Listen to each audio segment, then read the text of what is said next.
Hey friends, I hope you're all having a beautiful day.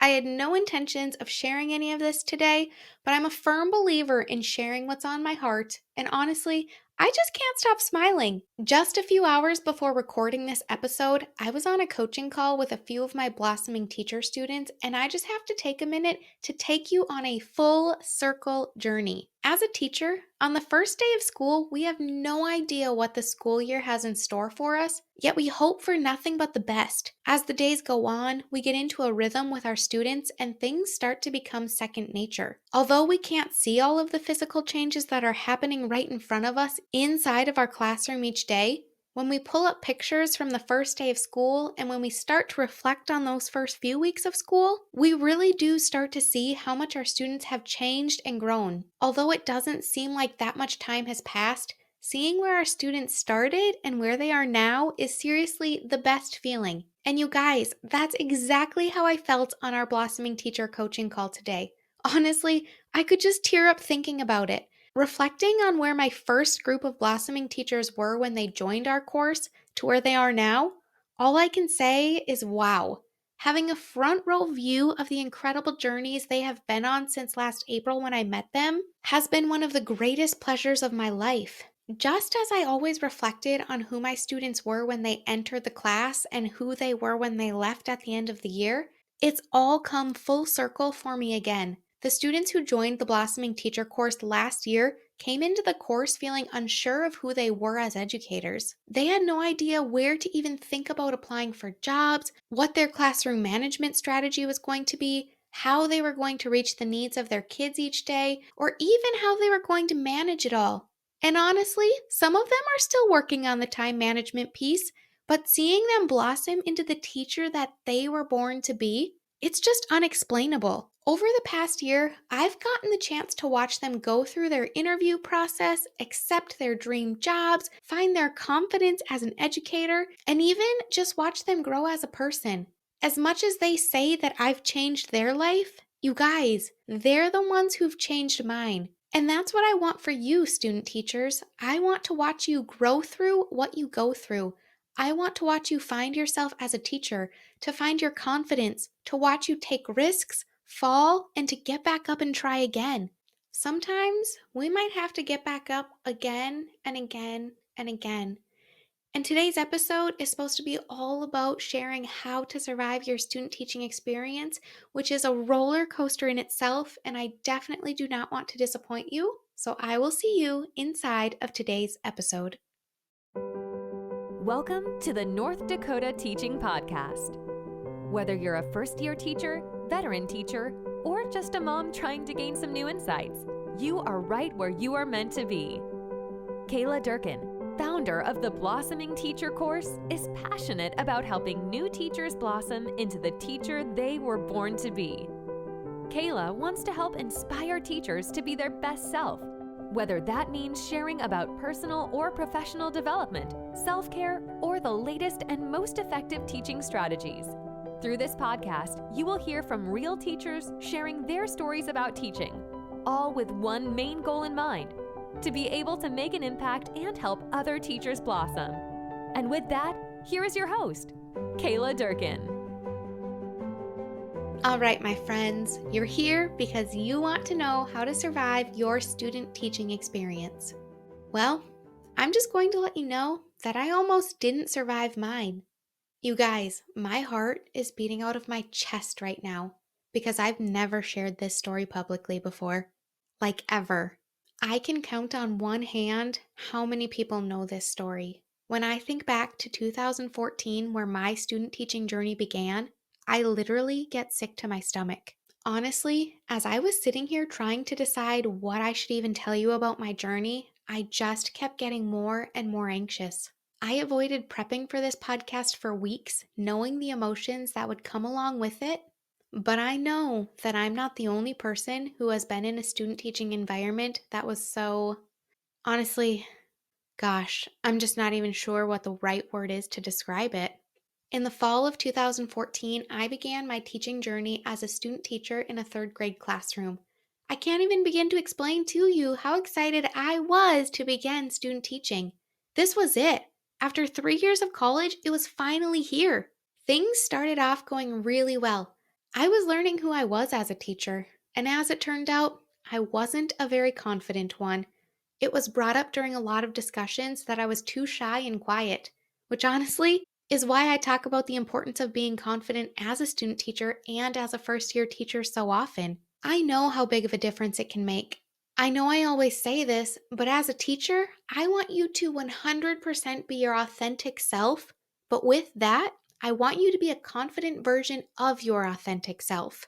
If you're not one to be naturally loud and bubbly, that's okay. However, when admin are hiring, they're looking for someone who can captivate a classroom, someone who's going to capture the attention of their students and pull them all together. Of course, this comes with experience. It was absolutely not me when I began student teaching, but luckily, it came with time. Every single day that you're student teaching, think back and remember your why. When you're having a hard time breaking out of your shell, communicating, or trying new things, remember your end goal. It's to become a rock star teacher.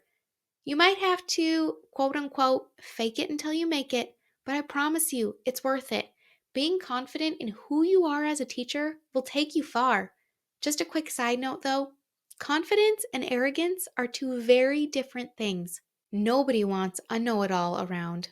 Okay, so here's the deal. I have 7 more tips I want to share with you that will help you survive your student teaching experience, but I also want to be very real with you. I'm just going to make a quick assumption and assume that if you're here listening to this episode right now, it's quite possibly because your student teaching experience is maybe just a bit less than you were hoping. If you're here for one of these reasons today, I want you to know that you're not alone. If you're here because you're teaching in a classroom that doesn't seem like a good fit for you, you're not alone. If you're here because your student teaching experience started off on the wrong foot, you're not alone. If you're here because you're struggling with keeping up with the planning and organization, or because this experience is making you doubt your teaching ability, or even if you're here because you're filled with anxiousness about what's next after this, you're not alone. One of the hardest things about student teaching, or even just about being a teacher in general, is feeling like you're alone, that other people don't understand, or that they just won't get it. If you hear anything I say today, though, please hear this. You are absolutely not alone in this journey, and just because things aren't going well now doesn't mean it will be like this forever. I never want to make my podcast episodes all about me, but I do want you to know that while I was student teaching for the first time, because I student taught twice, I was told that I would never be a good educator. I was told that I didn't have what it takes and that students would walk all over me. It was devastating, and I don't tell you that because I want you to feel sorry for me. I'm telling you that because I know it's possible to overcome some of the biggest obstacles that we never saw coming. Those initial comments were just the beginning of the student teaching experience that I never saw coming. You know the song, This Is My Fight Song, Take Back My Life song, Prove I'm Alright song? Well, although that song wasn't out yet in 2014, that would have been my theme song. I had to choose to fight for myself, for my education, and for all of my future students. It wasn't an option for me. I had to take the most deflating and emotionally challenging situation I have ever been in and use all of the hurt and anger that I had to give me the drive and determination that I needed to rise above. Although you're teaching students each and every day, this is also still your education. If you're in a student teaching environment that isn't helping you grow as an educator, I want you to find your fight song and keep pushing through. I want you to show up every single day and give it everything you've got. Not only do you owe it to your students, but you owe it to yourself. Surviving student teaching isn't just surviving the long nights and the lesson plans, it's surviving whatever challenge is thrown your way. As I mentioned, I still have 7 more tips for you that are going to help you survive your student teaching experience, and those tips are practical, doable, and very applicable to any situation that you're in. I know this episode has been pretty heavy so far, but I want you to know that there's a light at the end of the tunnel. Whether your student teaching experience has been nothing but the best or it's been a bumpy road, I want to remind you that part of excelling as a teacher is being able to continue being you throughout your teaching journey. If going through walks through the park every single day fuels your soul, you need to keep doing that. If finding time to read or take a bath brings you peace, make time for that. One of the greatest pieces of advice that I've ever received is to make sure that I put myself on my to-do list. So, as you're going through your experience, feeling all the feelings, and just trying to survive, remember to take care of yourself as well. Putting yourself on your to do list isn't selfish. Your students need and deserve the best version of you. Some ways you can do this include committing to a schedule. I know it's so hard to try and wake up a little bit earlier. I know it can be exhausting to even think about setting your alarm earlier than you typically do, but I promise it will make a difference. If you can set a schedule for yourself that's doable, that's practical, if you can set a schedule for yourself that's practical and doable, it's going to make a huge difference for you. I encourage you to set a schedule that includes when you're going to wake up, when you're going to put yourself on your to do list, when you're going to do your lesson planning, when you're going to take time to read, when you're going to spend time with your family and friends. If you schedule all of these things into your to do list, it's going to help you feel so much more confident and prepared for the week ahead. While you're thinking about the schedule that you can commit to, when you can do your lesson planning, when you can prepare for the upcoming weeks, I also want you to think about how you can continue embedding healthy habits into your day. I'm not expecting you to run a 5K every single day. I'm not expecting you to go on a long hike or anything like that, but I do want you to try and continue to do things that are going to help fuel your body. You don't have to eat salad and chicken every single day, but I want you to think about making meals that are going to help you give you energy to keep going. If you like hitting up the Chick-fil-A drive-thru on the way home, that's awesome. I know I love a good Chick-fil-A sandwich as well, but try to balance it out. You don't have to hit up the drive-thru every single day. Maybe you hit up the drive-thrus on Wednesdays because on Wednesdays you stay late. If you find that eating healthier is a bit of a challenge for you because you don't even have time to go grocery shopping, I get that too, which is why I'm a huge believer in the Walmart pickup. They're definitely not paying me to say this, but it has changed my life. Take time to think about some easy, healthy meals that you can make for yourself. Load those groceries into your online cart and pick them up as you're on your way home from school. If you're able to commit to a schedule and continue with the healthy habits that are going to fuel your body, you are going to feel so much better while you're student teaching because you're not going to feel that gross, lethargic feeling that I all know we have felt before when we're not taking care of ourselves. I want you to remember as well that while you're student teaching, this is still part of your education. You are still in college, and so you need to ask questions when you have questions. You need to go out of your comfort zone and be willing to say, I'm not quite sure how to do this. Could you elaborate on? Do you think you could help me with? Whatever it is, your cooperating teacher is there to help you. If you are in a situation where you feel like your cooperating teacher is not there to help you, I do encourage you to reach out and ask for help from your university supervisor or anyone else who is overseeing your experience. Remember that you don't have to do it all. Sometimes we feel like we can just keep stacking on thing after thing after thing and that we don't want to disappoint people, so we just keep saying yes to everything, but you really don't have to do it all. You need to set a limit and find some balance for the things that you're doing while you're student teaching. I know last week we talked about going above and beyond and trying to take on as many experiences as we can, which I also feel like you should do, but if those experiences are becoming too much for you and you can't balance it all, then you need to start thinking about what you can take off your plate to make student teaching more manageable for you. If you're here today because you've been struggling with your instruction as a teacher, if you're here because you feel like the directions that you've been giving to students just aren't what your students need, this next tip is also for you. I want you to think about being explicit in your expectations and in your directions. Now, if you're sitting there thinking, what is explicit teaching? No worries. I didn't have a clue when I was student teaching either. This is something that I've learned along the way as well, but I don't want to keep it from you. I want you to be able to take everything that I've learned along the way and begin to implement it as soon as you need it. So setting explicit expectations and directions is when you are being explicit in everything that you say. You're taking the guesswork out of everything you are expecting of your students, and you are taking time right then and there to model the ways that it should be done. Oftentimes, we find frustration in our lessons and with our students' behaviors because we didn't explicitly teach them how we want them to behave or how we want them to handle ourselves or what we expect them to do on the assignment. When that happens, it can cause students to act out, it can cause students to be disruptive,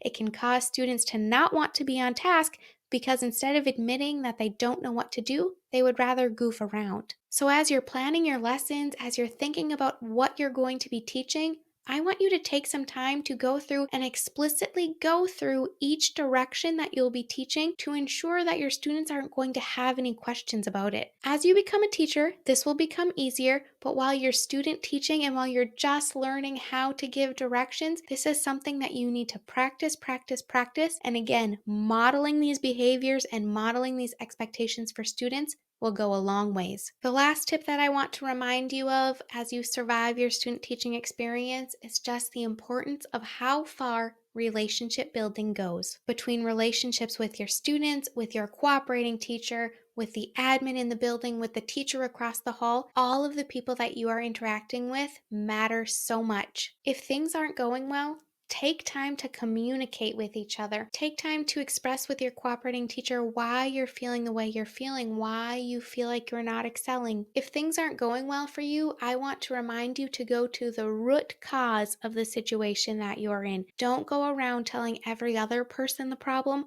Go directly to wherever the problem is. Unless it's with a student, then you should probably talk to your cooperating teacher first. If the relationship that you're building with your cooperating teacher isn't going the way you hoped for, take time to talk to your supervisor. Take time to reach out to someone who can help walk you through steps you can take to communicate better with this person. Communication really does go a long way, and sometimes we have hurt feelings, or sometimes we feel like things are a certain way because we jumped to conclusions or because we didn't take time to think about what's really going on. So communication is going to go a long way. Communicate with your students when you feel like things didn't go well. Communicate with your cooperating teacher when you feel like things aren't going well. But I also want to remind you, communicate with your students when you're proud of them, when you're excited for them, when things are going really, really well. Communicate with your cooperating teacher when you're proud of yourself, when you've seen exciting things, when you're ready to try new things or to have a new responsibility added onto your plate. Communication truly will make all of the difference when you're struggling during your student teaching experience. So before we call it a day, please know that whatever situation you're in, whether your student teaching experience really has been amazing or if you are struggling along the way, just remember you're not alone. It doesn't matter if we've never met before or we've never chatted before. I will always be just a message away. When I say that I help teachers feel confident and supported, I mean it from the bottom of my heart. I know what it's like to not be a confident teacher, and I know how hard that can be. If there is anything that's on your heart that's been weighing on you, or that you just need someone to talk to, if you're in a situation that you feel like isn't helping you grow as an educator and you just need an outside perspective, let's chat. Send me a message. If you've been looking for a sign to reach out, this is it. This is your sign. You are right where you are meant to be, and we will chat soon. Thank you so much for listening to this episode of the North Dakota Teaching Podcast. If you're enjoying the show, please feel free to rate, subscribe, and leave a review wherever you listen to your podcasts. We really appreciate that effort. Be sure to tune in to the next episode for more teaching tips to make an impact. Until next time.